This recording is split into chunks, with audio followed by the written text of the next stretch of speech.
This is a sushi restaurant that claims to be the best in the world. Here, the staff refuses to give customers soy sauce, and the head chef will notice even the faintest sound of a soy sauce packet being torn open. No soy sauce! You and all your ancestors, banned! The moment the man tries to explain himself, the chef has someone chase them away with edamame. You really think that's going to get rid of us? Seeing that the customers won't behave, he grabs a fire extinguisher and blasts them right out the door. Marge figures that such rudeness toward guests must mean the food is extraordinarily good. The man even wants to come back to leave a tip, only to be told that tips are not allowed either. Homer is completely captivated by the food here, and with no children around, they can finally talk about grown-up things. Marge wants to sign Maggie up for swimming lessons. Beach drowning. But no matter what Marge brings up, Homer just keeps eating. Noticing that Marge is getting a little annoyed, Homer tries to explain himself, but Marge feels like talking to him with his mouth full is like chatting with a trash can. Homer finds this deeply hurtful. He picks up a piece of sushi and starts sobbing, then unfolds it and uses it to wipe his nose. Marge is still unhappy. Homer sticks his chopsticks in his mouth and pretends to be a walrus, which only makes Marge more disgusted with him. That usually works, but not today. Marge storms out of the restaurant in a fury. Nothing Homer says can get through to her in this state. Marge, wait!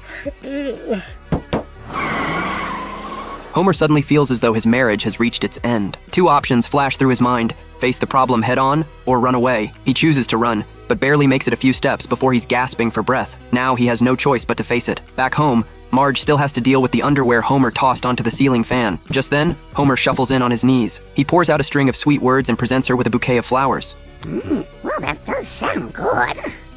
I'll just stick this in your apology card drawer. But the drawer is already stuffed to the brim, and in an instant, cards come flying all over the room. These are the evidence of every promise Homer has ever broken. Marge decides she's had enough. She storms off again, so Homer returns to the sushi restaurant and orders a feast to treat himself. But eating alone, he can't seem to enjoy it. The chef sends over another plate of sushi, and his extraordinary skill makes the food seem almost alive. Homer takes one bite and immediately feels it's the most delicious thing he has ever tasted. He decides he has to share it with Marge, so he asks for it to be packed up to go. At 3 in the morning, Homer brings the sushi home and offers Marge a sincere apology. He's taking a step. He's really close. All he has to do is not eat a piece before I do. Oh. Okay.